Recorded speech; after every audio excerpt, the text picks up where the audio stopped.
Joining me on the line now from New Brighton Community Fridge and Pantry is Trudy Burrows. Good evening, Trudy. Good evening. This idea, I guess, has come up through the earthquakes and the recovery. How long ago did you start it up? We actually started up 2 years ago. We just celebrated our second anniversary actually only last week. So and it's going really well at the moment. We're very pleased with it. We weren't too sure initially really how it was going to be, and it took a year or so to sort of iron out the wrinkles. But now it's running really well. We're really pleased with it and got it going quite efficiently. When did the need for it become apparent to you? Well, I don't think it was that first was the focus. I got interested. It was more an article I saw about waste food. So it was more about what to do with waste food and reducing it going to the landfill. So really it was about approaching our local count down here in New Brighton and seeing if they would have any of their waste food that we were able to use. And like if I had a pantry or something there for those people who might need it. And initially the idea was that it could be for anyone because the focus was really on just reducing food going to the landfill. But quite quickly that focus changed into who actually needs it. And the poverty in New Brighton is quite evident in some areas. So those are the people that really come and need it. Have you made any connection, the level of poverty that you've alluded to? Yeah. I'm just wondering, I know it's a matter of personal choice and personal responsibility, but have you noticed an increase with the need as the price of cigarettes has gone up? I can't say directly, but I have noticed there's, we get used of seeing some of the faces that come, but we have noticed a definite change in who's coming. There are more people coming than we've seen before. A lot of faces we haven't seen before. So we have definitely noticed that increase. And could that be, I don't know that rentals have gone up that much in New Brighton over the past couple of years, have they? I think it's pretty average, pretty static, especially at the moment. But they certainly haven't come down at all, and that would be one of the biggest costs to the people out here, because most of the people that come into the fridge, they are people that rent. Yes. So it's a community pantry and fridge. So obviously you've got some ambient goods, and you've got some chilled goods and perishables as well, like bread and what have you. Yeah. Yeah, our main product is bread. We always have bread, and we have a lot of bread. But we would like to have more fruit and fresh vegetables if we can. But generally, every day we do have quite a varied supply of fruit and vegetables. We really love getting like canned food, like baked beans, spaghetti, things like that, which people know how to cook. It's easy to put on. They can put it on some toast and bread, and it's a meal. Even if, just put an egg with it, at least it's a bit more nutritious. But because we don't get a lot of fruit and produce, or as much as we'd like, we are starting to grow some of our own now. We have got 10 big garden plots down at the old school, which they've allowed us to use to plant our own plants now, to be able to produce more produce for the fridge and for the community. I'm speaking with Trudy Burrows from New Brighton Community Fridge and Pantry. Can people bring stuff, say they've got too much, or they might have harvested something, or they've got, they've bought too much. Can they bring things to you and exchange things?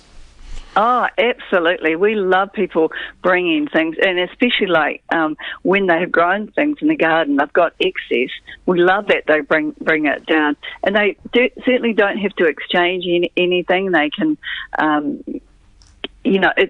people can just come and take what they choose. We have a limit on it, of course, but they don't have to pay for anything or bring anything to exchange. It's totally free, whatever is there for them. But we do have to limit it because otherwise would have nothing there at the end of the day. I was going to say, are people, I imagine most, but not all, most people would help themselves to what they need, and they would kind of mindful of the fact they've got to leave for others as well? Well, that was the initial idea. So I didn't have a lot of volunteers on initially monitoring the food. But what happens is that, if you've got an empty belly and you go down to a fridge full of food, your logic isn't there. You're just thinking, I'm hungry, I want food, so you take what you need. But soon I realised that we actually need people on to monitor the food and just to teach people, to educate them. Okay, you can have this amount, and today this will feed you. If you need to come back tomorrow, you can come back. So that was something that I had to learn. So now we have volunteers on every day, because there is an element that you need to be responsible for the food that you are given as well. So volunteers, we are always in demand of volunteers. And a lot of our volunteers have been people that come to the fridge to get food initially, but they like to give something back. It makes them feel better. So we often find jobs for them, whether it's just cleaning the fridge even, or breaking down cardboard boxes, but it makes them better, feeling better about taking some of the food. Oh, yeah, definitely, because there's a contribution as well as taking. Well, we really like what you're doing at the community fridge and pantry, and I'm wondering if at some stage we could liaise with you and come down and do a bit of filming so that we can show actually what you do. Would that work for you? Oh, look, that would be great. I'd love to more people to know more about it, because it is for the community, it's for everyone, so we would love people to know more about it and also to help contribute toward it as well. And at the moment, we have over 100 families a day coming down there, so we love it. The more food we can get, the more people we can feed. 100 families a day? Mm-hmm, yeah. That's comparable with the City Mission on Hereford Street. Well, I must admit, I don't know. I've got no idea what their numbers are. But we started off with, I had no idea how many people would come, but it gradually is increasing all the time now. So the food comes principally from a supermarket. There must be bakeries and perhaps restaurants or... Well, some of our local cafes, they will bring food at the end of the day. We also collect from the food bank in town. We collect from them 6 days a week, and that's where our main breed supply comes from. But we collect from our local countdown here 7 days a week. So we always have something coming in, but it's the extra produce from the community, especially people that, cleaning out their pantries, or they might be shifting. That's an ideal time when they might bring especially canned food down. But also after functions, you might have a wedding or a celebration of some sort, and there's often food left over. So as long as it's prepared, in a tray, it's wrapped, it's dated, and it's clearly named, they can bring anything down like that. And have you disposed of or dispensed with plastic bags now? Well, initially, the first year, I was actually buying, they were biodegradable plastic bags, but then we don't get funding. So it's like, well, this is ridiculous. We don't get funding. I'm not going to be buying, bags of any sort anymore. So we stopped bags altogether and just asked people to bring their own bag down. And most of them have got that idea now. And we actually were donated some material. And one of the guys that comes, his wife, she loves to sew bags. So we have a lot of material bags that we actually give out as well. But admittedly, just the last few weeks when the supermarkets and that have had to get rid of their plastic bags, some have given them to us to get rid of.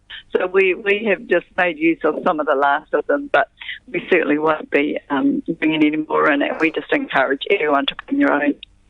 Well, it sounds, Trudy, as if this thing that you do, this community pantry and fridge, is giving a lot back to you as well.